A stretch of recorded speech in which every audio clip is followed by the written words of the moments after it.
จัดให้เลยเพลงที่หนึ่งไปก้นน้ำกัน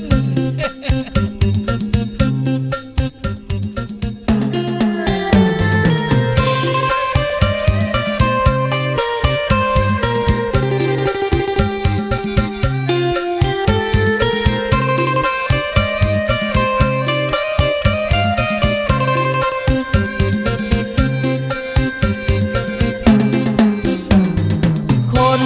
จนจนคืออายสาวใดเด้เขาสีมาลังยามเมื่อแลงคำเศร้ามีแต่เอาอังกะใจอยากมีแฟนเต็มที่ถึงป่านนี้ยังหาบ่ได้คิดมาแห่งเศร้าหัวใจเกิดจังใดนอจังสิมียามเมื่อหัวลมตองเดือน12หัวลมตาวหัวใจปวดเจ้าหนาวสะบันคู่บ่มีสาวใดก็บ่สงสารแสนทรมานเต็มทีหนาวมาแห้งๆแบบนี้มันซ้ำชีวิตผู้บ่มีคู่เคียงยามเมื่อดึกคอนได้แต่นอน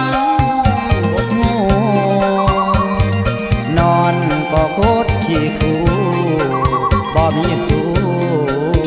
ห่วมเฮียงสวรรค์สั่งบ่มีตาหรือว่าฟ้าเจ้าแกล้งลำเอียงสร้างคนบ่ให้มีคู่เคียงสวรรค์ลำเอียงอยู่สายแน่นบ่มีคนจนคืออายสาวคนใดสิมาเป็นคู่อย่าปล่อยอายคนขี้คู่มาเป็นสู่อายแน่ตีหนาวกายยังพอทนไว้หนาวหัวใจมันสั่นเต็มทีคนจนหนาวใจแบบนี้เหตุใดสิมีผู้ของนำเพลิน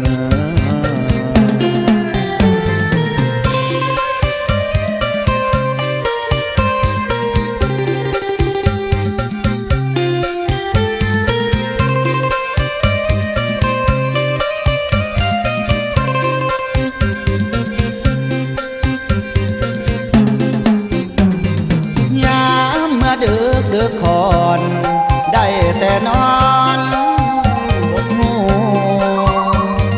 นอนก็โคตรขี้คู่บ่มีสู้ห่วมเฮียงสวรรค์สั่งบ่มีตาหรือว่าฟ้าเจ้าแกล้งลำเอียงสร้างคนบ่ให้มีคู่เคียงสวรรค์ลำเอียงอยู่สายแน่นบ่มีคนจนคืออายสาวคนใดสิมาเป็นคู่อย่าปล่อยอายคนขี้คู่มาเป็นสู่อายแน่ตีหนาวกายยังพอทนไว้หนาวหัวใจมันสั่นเต็มทีคนจนหนาวใจแบบนี้เหตุใดสิมีคู่ของน้ำเพลิน